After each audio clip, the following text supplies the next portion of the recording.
selamat datang di TSM Talks, bincang-bincang seru bersama narasumber yang gak kalah seru. Halo teman-teman semuanya, kembali lagi bersama saya, Maureen, yang akan menemani teman-teman semua selama beberapa menit ke depan dalam podcast episode 6.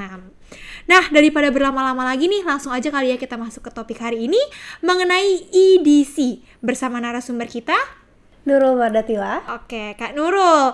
Ini enaknya dipanggilnya Nurul Mardatila atau gimana? Rul aja boleh. Oh, panggil Nurul boleh ya? Boleh. Oke, kita santai-santai aja nih ya. Oke. Oke, aku mau nanya nih tentang EDC. Tadi kan aku sebutnya EDC. Sebenarnya EDC itu apa sih? Oke, sebelum masuk ke situ, kakak gimana kabarnya, sehat hari ini? Sehat-sehat. Gimana kalau dengan... Sehat. Oke, lanjut ya. EDC. Sebelumnya kakak pernah lihat atau tahu EDC itu apa nggak? Enggak sih, nggak pernah tahu tentang EDC lebih tepatnya. Jadi EDC itu singkatan dari Entrepreneur Development Center. Ibaratnya itu kita ngebantu mahasiswa-mahasiswa di TSM untuk bisnis. Kayak gitu. Oke, membantu mahasiswa-mahasiswi. Tapi harus yang kategori, yang penting pernah terdaftar atau yang aktif atau gimana? Oke, jadi kalau di EDC ini mahasiswa yang boleh daftar itu adalah mahasiswa aktif. Jadi selama masih berkuliah itu berarti bisa dibantu sama EDC. Oke, pertanyaannya kalau pernah cuti gitu, itu boleh gak? Itu boleh, yang penting saat mendaftar itu masih mahasiswa aktif dan dalam saat periode dana bergulir itu dia masih mahasiswa aktif, kayak gitu. Oke, EDC ini kan seperti apa ya, kita sebutnya mungkin lebih ke program atau gimana? EDC sendiri adalah suatu asistensi dari Travelers School of Management. Nah, punya banyak program. Program utamanya itu dana bergulir, kayak gitu. Dana bergulir itu kayak gimana? Dana bergulir misalnya, kakak pernah pengen punya bisnis gak? Iya, sempat kepikiran. Berarti nggak jadi karena sempat kepikiran. Iya. Nah, nggak jadi ya kenapa? Lebih ke susah untuk mengatur waktunya.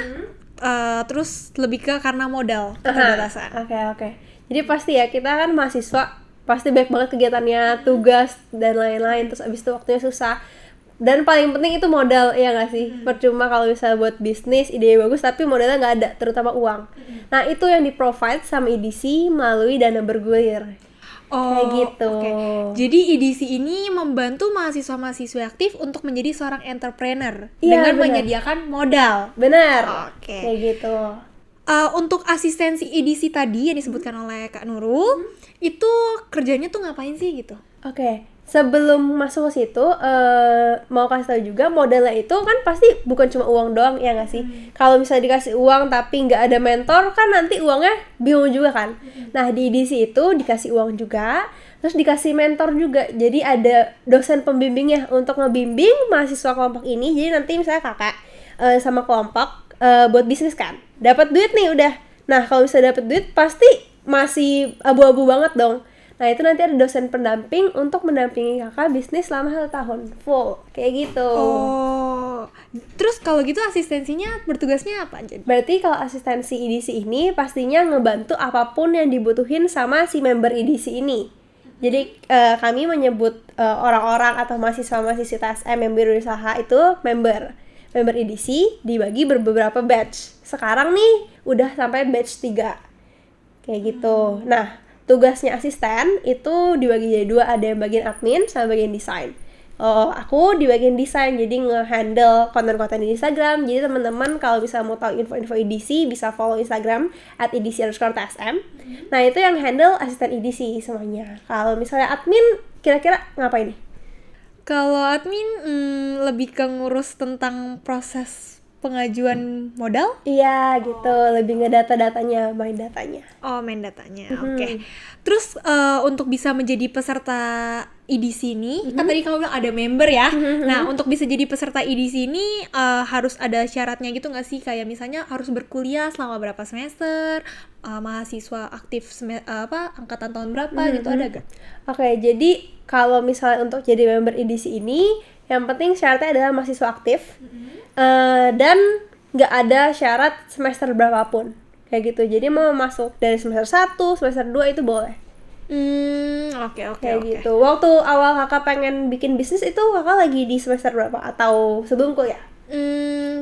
sempet kepikiran tapi nggak sampai kepikiran buat pengen bangun sih. Lebih kayak aduh pengen punya ide kayak gini nih, tapi nggak ada kepikiran buat merealisasikannya sih gitu. Cuman emang tahu keterbatasan dari modal, terus juga karena terhambat oleh waktu ya, karena kan iya, kuliah tuh tugasnya banyak gitu. Iya benar ya kayak gitu. Jadi seenggaknya kita membantu mereka yang pengen punya bisnis dan udah ada idenya, jadi disupport dari modalnya. Oke. Nah, untuk bisa mendapatkan modal-modal tersebut nih, kan otomatis sebagai seorang entrepreneur butuh paling utama adalah modal. Nah, untuk bisa mendapatkan modal itu syarat-syaratnya apa aja sih? Oke, jadi sebelum itu aku mau nanya ke kakak dulu nih. Kira-kira untuk dapetin modal di EDC itu menurut kakak gampang apa susah sih? Harusnya gampang kalau misalnya ide bisnisnya kuat sebenarnya ya kayak. Tapi nggak tahu juga nih. Oke. Kita bahas ya. Jadi kalau misalnya di EDC itu untuk jadi member itu ada buka badge. Nah, biasanya itu dibuka badge, diumumin di Instagram EDC dan juga di pengumuman Simatris biasanya. Nah, terus kalau misalnya mau dapetin dana itu, pertama daftar dulu, ngisi form dan lain-lain, dan abis itu daftarnya itu boleh nih, kan di member EDC itu harus berkelompok 3-5 orang. Kakak mikir gak sih? Gimana? Maksudnya pengennya sendiri, belum ada teman, masa mundur ya? Pernah mikir gitu gak sih? Iya. Ya kan, kayak butuh teman tapi gak ada teman gitu, jadi serba salah. Nah di EDC bisa daftarnya sendiri dulu. Jadi walaupun gak ada temen nih, daftar sendiri gak apa-apa, nanti akan dicariin teman kelompoknya siapa aja. Oh, gitu. Jadi nggak usah khawatir kalau misalnya aduh tapi nggak ada teman tapi pengen. Nah nanti akan ada dapat kelompoknya. Oke, tadi minimal 3 3-5 orang. Oh, maksimal 5 ya? Iya kayak gitu. Selain daripada itu, apakah harus kayak membuat proposal? Terus ya paling penting proposal sih Iya, kayaknya. benar, Apakah benar. harus membuat proposal? Iya benar. Jadi pertama abis daftar, dan kalau misalnya nggak ada teman jangan khawatir, nanti akan dibikin kelompoknya. Tapi kalau misalnya punya kan pasti kayak ibaratnya geng yang udah klop banget, nah itu mau daftar bareng-bareng, cuan bareng-bareng, itu juga bisa. Nah setelah bikin kelompok, nanti akan bikin proposal. Proposal itu proposal simple, mau ngapain aja, pasti udah kebayang mau ngapain aja, terbelakangnya apa. Terus dana-dana nih yang paling penting, mau ngajuin dana berapa, habis itu nanti diajukan, dan kalau udah di ACC, nanti dapat deh dananya turun, langsung bisa running bisnisnya. Ada nggak kemungkinan dia sudah cukup nih anggotanya, tapi ternyata proposalnya itu kurang menarik, atau misalnya mungkin kamu sebagai asistensi berpikir kayak sepertinya kurang oke untuk diberikan modal, itu bisa nggak? Oke. Jadi kalau misalnya masalah itu kan pasti di proposal itu akan, kalau misalnya para dosen pendamping ini ngerasa kayaknya ada yang kurang nih harus direvisi, nah itu akan direvisi. Tapi kalau misalnya kayaknya enggak deh, itu menurut asisten sendiri dan selama ini selalu disupport karena TSM tuh mau mahasiswa-mahasiswinya itu ya berbisnis dan udah dimodalin nih, tunggu apa lagi gitu. Jadi kayak udah dikasih, ya udah jalan. Kayak gitu. Mantap banget ya. Oke, untuk modalnya itu di kisaran nominal berapa sampai berapa? Oke. Kalau untuk modal itu dikasihnya per kelompok ya, karena kalau per sendiri-sendiri enak banget ya nggak sih? Kayak Betul. kita langsung masuk gitu. Uh-uh. Nah, kalau per kelompok itu untuk batch tahun ini yang batch 3 itu maksimal 6 juta rupiah diajuin per kelompok. Tapi batch 2 itu 10 juta. Jadi berbeda-beda tiap batch. Oh, gitu. Kayak gitu. Setiap batch itu periodenya berapa lama? Tiap batch itu periode 1 tahun. Jadi biar benar-benar bisa bonding sama kelompoknya. Apalagi kalau misalnya teman-teman udah punya bisnis, pasti ngerasain lah hal tahun pertama tuh 1 tahun jatuh bangun dan lagi ancur-ancurnya, lagi lucu-lucunya banget ngerasain exploration dari bisnis itu. Nah, itu part itu enaknya dimodalin. Jadi nggak perlu mikirin uangnya. Terus kan dimodalin sama Trisakti School of Management. Ya. Harus ada feedback yang dikasih gak sih? Maksudnya, misalnya aku nih contohnya ya, sama kelompok aku dikasih modal, terus harus ada memberikan feedback sesuatu nggak, kayak mungkin ketika dapat keuntungan harus dibagi-bagi atau gimana? Oke, jadi enaknya di program dana bergulir ini bukan sistemnya pinjaman yang berbunga gitu, bukan kayak kredit, bukan kayak minjem ke tempat-tempat lain, tapi kita itu sebagai asisten EDC dan juga EDC terus Trisakti School of Management, misalnya nih kakak sama teman-teman berlima, terus ngajuin dana misalnya maksimalnya anggap yang batch ini 6 juta, TSM ngasih 6 juta ya kan, terus abis itu running nih 1 tahun, dan itu TSM atau EDC nggak minta bunganya berapa atau nggak minta keuntungan kalian sama sekali. Jadi kalau misalnya bisa dibalikin 6 juta itu dibalikin, kalau misalnya nggak bisa juga itu nggak apa-apa banget, karena di sini programnya adalah bukan benar-benar terjun bisnis secara langsung, tapi di sini kami mau mahasiswa-mahasiswi itu belajar bisnis. Jadi rugi nggak apa-apa. Jadi benar-benar udah pakai uang itu. Lebih ke merasakan jatuh bangunnya seorang entrepreneur gak sih? Iya benar Oke. banget. Tapi nggak usah mikirin ya ampun Ada harus- beban gitu ya, udah dimodalin Iya, gitu kan itu ya. bebannya itu diambil sama EDC sama TSM. Oke, terus gini kan itu kan 1 tahun ya. Nah di akhir periode batch tersebut, apakah ada yang harus dipersiapkan dari masing-masing kelompok? Oke, jadi di akhir periode itu nanti mahasiswa-mahasiswinya si kelompok-kelompoknya ini nih akan buat LPJ, laporan pertanggungjawaban. Nah isinya yang pasti seperti LPJ biasa, dan yang paling penting ada testimoni-testimoni. Dia misalnya beli nih jualan di e-commerce atau di suatu sosial media, di screenshot bukti-buktinya, testimoninya mereka. Terus abis itu pengeluaran pendapatannya, ada bukti-buktinya semua, nanti ditaruh deh di LPJ. Sama yang paling penting ada dokumentasi kegiatan saat berjualan itu. Kalau misalnya online nih kayak gini, lagi meeting di Zoom atau di Teams, itu di screenshot aja buat data. Oke. Lebih ke pokoknya 1 tahun dikasih modal, nggak untung pun nggak apa-apa, yang penting ada LPJ-nya ya. Enak banget Oke. gak sih? Iya, bener-bener. Kayak gimana ya? Sebenarnya kita juga bangun usaha sih lebih ke tekad ya, tapi kita nggak ada yang tahu kalau misalnya selagi kita membangun usaha tuh pasti bakal ada jatuh bangunnya. Iya. Dan saat kalau kita jatuh, kita nggak ngerasa rugi, bener-bener rugi banget, karena kalau apalagi kita sebagai seorang mahasiswa, berapa sih uang yang kita punya, Iya, bener kan? benar-benar. Kalau misalnya kita merasa kita rugi, kita bakal kayak kehilangan. Tapi kan karena ini dibantu sama kampus, jatuhnya kayak bukan suatu yang bakal sedih banget kan kalau kita kehilangan duit, karena kita tahu ya pasti ya sama-sama mahasiswa uangnya nggak akan sebanyak kayak yang udah kerja gitu. Nah kan 1 tahun nih ya sudah menjalani, itu kebanyakan pada ngelanjutin gak sih atau udah berhenti gitu? Oke, jadi di EDC ini kita 1 tahun nih program dana bergulirnya, dan selama program dana bergulir itu ataupun nanti sesudahnya, misalnya nih kelompok kakak buat bisnis, misalnya bisnis makaroni gitu kan. Terus misalnya nih kan lagi bulan-bulan puasa, terus ada promo bukber kayak gitu. Nah itu kelompok kakak tinggal bilang ke asisten edisi, ke aku asisten desain atau di grup besar, taruh posternya, minta promoin dong, taruh feeds atau story kayak gitu. Itu benar-benar dibantu banget. Kalau misalnya ngepromosi, nge-tag, nanti akan di-repost kayak gitu. Walaupun sudah selesai batch-nya, batch 1, batch 2, itu minta promosi itu juga masih. Jadi benar-benar ibaratnya dapat ads gratis dilihat 1 TSM. Oke. Terus udah banyak yang memang udah nggak ikut batch-nya tapi pada meneruskan usahanya ya? Ada yang beberapa yang meneruskan kayak gitu. Oke. Kalau misalnya untuk menjadi member EDC ini, kan member itu seperti gimana ya, jatuhnya kayak aku nih ya mau bangun usaha jadi member kan, member EDC-nya. Kalau misalnya udah pernah ikut, tapi aku ikutnya waktu misalnya mungkin ada yang mau ikut di semester 1, kan berarti di semester 3 udah selesai 1 tahun kan. Nah terus di semester 5 mau ikut lagi, itu boleh nggak? Boleh. Jadi ada case-nya namanya Christopher Vigo. Itu seangkatan sama aku, anak 2020. Dia batch 2 ikut nih. Batch 2 dia di dimsum maniak. Dia jualan dimsum sama teman-temannya. Dan di batch 3 dia ikut lagi untuk sebagai, aku sorry lupa namanya apa, bisnisnya dia bikin digital agency. Kayak gitu. Jadi ya boleh banget. Ibaratnya kayak ketagihan. Ya, siapa yang gak ketagihan gak sih? Iya dikasih modal gratis. Iya gitu. Bener-bener. Oke, itu kan beda ya dia, bentuk usahanya tuh beda. Tapi kalau misalnya sama juga itu nggak masalah. Gak masalah. Oh, berarti nggak terbatas ya? Iya, Apapun. asal mau atau enggak gitu. Oke.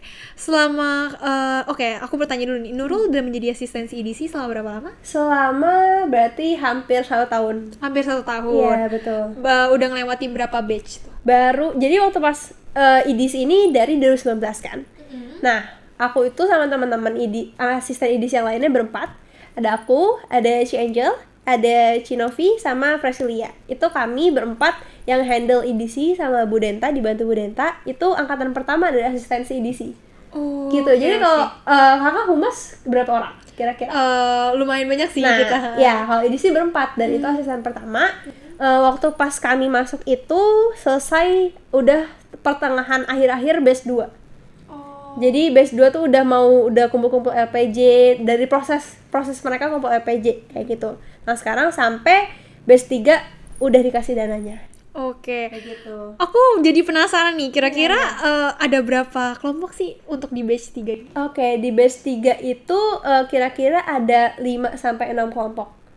5 sampai 6 kelompok. Iya. Terus kira-kira dari 5 sampai 6 kelompok ini menurut Kak Nurul nih, produk apa yang paling menarik? Oke, ini agak susah karena mereka itu Unik-unik juga ya? Iya, unik-unik. Jadi ada yang baju, ada yang makanan, ada yang digital agency ini gitu. Jadi benar-benar kami edisi nggak ngebatasin mau produk apa aja atau jasa apa aja itu boleh. Yang penting jelas di proposalnya. Kayak gitu. Yang unik sih ini yang si punya Christopher Vigo ini, dia bikin digital agency karena jarang yang bikin jasa. Boleh ceritain singkat gak tentang digital agency ini? Dia itu karena masih dananya baru dikasih, kalau nggak salah hampir kurang dari sebulan yang lalu, jadi belum terlalu running, apalagi bentrok waktu itu UTS kan. Nah, jadi mereka itu mau buat digital agency yang kayak kasih saran-saran ke orang-orang yang mau promotion di Instagram kayak gitu, sebagai konsultan dari si marketingnya. Oh, itu Gitu. menarik sih. Iya, ada juga yang main dekorin by Sharana. Itu isinya kakak 2019, 2018 itu dia bikin dekor untuk misalnya birthday party kayak gitu. Jadi usahanya makin kesini makin unik-unik sih, makin variatif. Oke, diperbolehin ya, maksudnya kan ini kan walaupun pandemi ini belum kita bisa bilang benar-benar berakhir, iya. memang kalau dekor itu kayak harus pergi-pergi Iya, gitu, iya. itu diperbolehkan. Itu diperbolehkan. Jadi edisi kasih modalnya, mereka kalau misalnya mau jalan ya tinggal jalan aja kayak gitu. Oh gitu, oke. Terus dekorin sering nge-tag. Terus abis itu kami juga selalu ada live Instagram, namanya Live Obat Galau. Itu singkatan dari obrolan tentang jualan kamu. Kayak gitu. Jadi benar-benar live sama member-member. Terus abis itu live-nya juga sama entrepreneur-entrepreneur yang ada di TSM. Siapapun walaupun bukan member itu boleh ikut. Karena bulan ini nih ada kayak gitu. Yang di luar member. Buat ngepromosiin, yang penting karena walaupun bukan member, kan tujuan edisi adalah membantu entrepreneur yang di TSM. Jadi walaupun dia bukan member juga akan dibantu saat live. Kayak gitu live Instagram. Ih, sangat menarik, apalagi namanya Obat Galau. Ya, Oke. kita itu nyelenggarainnya malam-malam. Jadi biar nggak galau, kita nonton live Obat Galau. Oke, di hari apa aja tuh? Di hari Jumat biasanya malam-malam kayak Oke. gitu. Buat nemenin Buat nugas. malam weekend ya. Iya, Oke. daripada sendirian kan? Benar. Ada obat galau dari edisi. Iya, betul. Oke, mau nanya juga nih, Nurul itu kan bukan B1 sih, angkatan pertama ya, Iya, asistensi. betul, iya. Selama untuk menjadi asistensi edisi, proses rekrutmen apa aja nih yang udah Nurul lewatin? Oke, jadi ini spill dikit ya karena akan dibuka. Tungguin aja di Instagram edisi_tsm buat teman-teman yang mau join asistensi edisi. Dan juga mungkin nanti Humas akan buka juga. Ya. Udah, kita udah selesai. Oh, udah Bukannya selesai. Nah, Humas selesai, edisi akan buka. Nah. Oke, tungguin aja. Itu rekrutmennya standarnya kayak biasa. Pertama pasti isi form, kasih CV, terus abis itu kalau misalnya desain, itu kasih portofolio. Kayak gitu. Dan kebetulan aku desain, jadi waktu itu aku kasih portofolio aku. Terus setelah udah ngasih isi form, itu kan admin ya, seleksi administrasi lah Iya, ya. administrasi. Kalau udah administrasi, tahap selanjutnya? Tahap selanjutnya coba tebak apa? Biasanya tes sih kalau kita di rumah. Iya benar. Oh, Jadi iya. tes. Tesnya apa tuh? Kalau misal admin ya tes Excel, Word kayak gitu. Kalau misalnya desain, tesnya tes ngedesain kayak gitu. Oh, habis itu kalau udah lulus apakah ada wawancara? Iya, nah sebelum wawancara, karena kan desain ini asistennya baru sedikit. Kalau misalnya di asistensi lain desain, terus abis itu misalnya public relation atau marketing kan dipecah-pecah.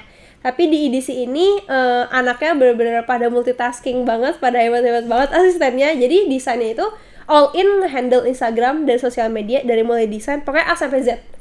Desain, cari konten, copywriting, live, jadi host, semuanya deh pokoknya. Kayak gitu. Nah, si asisten adminnya juga jadi host di live karena berempat kayak gitu. Oh, kayak saling menopang ya. Iya, menopang gitu. banget. Ibaratnya jadi geng edisi banget nih, Oh, berempat. gitu, geng edisi banget Iya. ya. Terus abis itu tes wawancara, abis itu diumumin. Oke, tes wawancara habis itu diumumin. Oke. Silakan tuh untuk teman-teman yang mungkin bingung ya mau asistensi apa, karena kan di Trisakti School of Management itu mungkin mahasiswa-mahasiswi bingung ya asistensi terlalu banyak tapi IDC cukup menarik, apalagi kalau misalnya kalian udah punya minat berwirausaha tapi nggak yakin, belum kenal dunia wirausaha, itu bisa banget menjadi asistensi IDC. Oke, kira-kira ada nggak nih sedikit mungkin kata-kata yang bisa Nurul ucapin buat narik penonton supaya ikut IDC atau menjadi asisten? Oke, jadi sebelumnya cerita dulu kali ya. Aku kan angkatan 2020. Jadi waktu awal masuk, bahkan dari SMA aja kan udah online kan. Jadi benar-benar butuh sesuatu nih, kayak penasaran tentang dunia kuliah, apalagi online gak ngapa-ngapain, jadi bosen. Ya dong, jadi waktu itu aku tuh daftar asisten. Terus habis itu aku daftar asisten IDC kan. Awalnya bingung nih, mau masuk admin atau desain. Tapi di sisi lain waktu itu belum ngerti tentang peradminan dan Excel dan lain-lain. Pasti teman-teman tau lah gimana Excel. Terus abis itu desain juga sebenarnya nggak bener-bener anaknya bukan desain banget. Terus abis itu akhirnya desain aja deh, karena aku mikirnya probabilitas masuknya pasti lebih gede.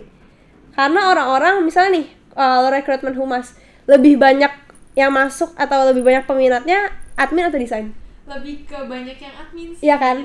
Karena orang-orang atau kita ini nganggapnya, aduh desain susah deh. Ya nggak sih? Kayak, aduh nggak bisa desain gitu. Jadi orang-orang lebih cari aman untuk ke admin.